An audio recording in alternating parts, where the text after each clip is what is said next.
I'm gonna be a mighty king like no king before. Everybody, look left, look right, everywhere you look, I'm standing in the spotlight.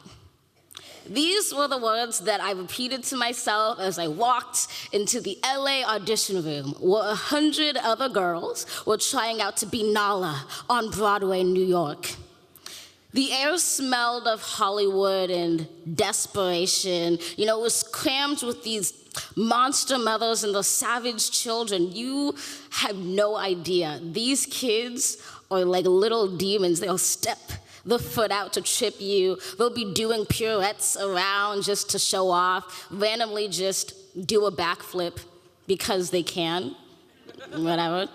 And walking in, I was just really glad that I would never be like that, and that most of all, my mom would never be like one of those crazy, loco stage moms. I walked in and I remember her saying, "Amanda, don't worry about it, just have fun and try your best." And I remember, you know, being in the corner, having my name on my back, doing my dance moves, stretching, getting it on, and a mother walks by and she goes, "That's cute, but it's not amateur night."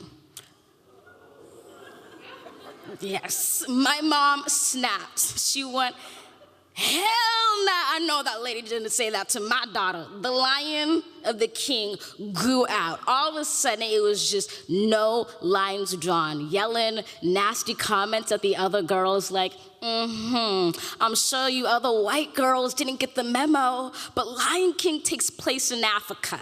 You can't learn melanin, honey, okay? Can't do makeup for that." I'm in the corner trying to pretend that my mom isn't my mom, and my twin sister's there. She's there, not really for emotional support, but just to let me know how much I can fail. So she comes up to me and she's like, "Yo, Amanda, I know you're nervous to like audition, cause like you have a speech impediment and everything, and like an auditory processing disorder, and you look like the black girl version of Russell Brand. But just have fun and be yourself." My mom said, "Move out the way. You can have fun when I have my one-way ticket to New York City."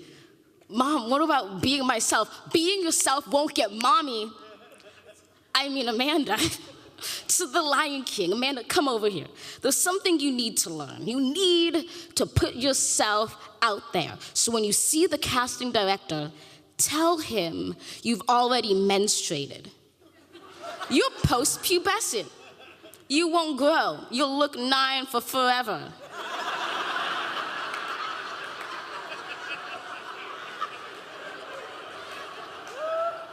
And if that doesn't work out, you can always, act like a monkey, walk on your hands or some crap like that, and they might cast you as Rafiki. I am trying to kind of hear what my mom says, but also stay sane. And I remember closing my eyes and just feeling I was so close to my dream. In my head, I saw myself loud and proud on a stage in front of a crowd, proving that a girl who was black and skinny and geeky and had a speech impediment could make it to Broadway. Finally, after a little bit, they call my number. I walk into the audition room, and in my head, I'm reciting the lyrics. I'm gonna be a mighty king like no king before. I'm working on my roar, trying to be heard, but these words don't sound right. Could I ever be in the spotlight? And I'm there in front of the casting director, and I remember what my mom told me, so I said, "Yo, good news. I've already had my period, so this is as high as I'm gonna get. I can stay Nala for a really long time, if you know what I mean." I cannot imitate his face. I'm not gonna try it. And then I tell him, I know I just sang that little Mighty King song, but I have other stuff in me. No, Sabanya, Zabahis Zama. And then I heard my mom's voice in my head telling me to pull out all the stops, that if worst came to worst, and this was worst at the moment, I should, walk on my hands or something and act like a monkey. So I do not lie, I stepped back.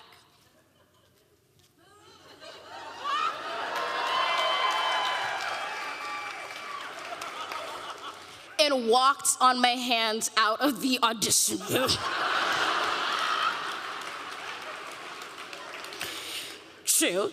And I was waiting there with the other girls. Everyone's so tense. The monster moms are pushing people out the way so they can hear. And they start listing the names of people who get callbacks, and I'm so excited. And they haven't called my name yet. And the casting director comes out and says, "Thank you everyone for coming, that is all." And I remember feeling so broken by what was supposed to be my big break. And my mom came over to me and said, "It's okay, you tried your best. You're always going to be Nala in my heart."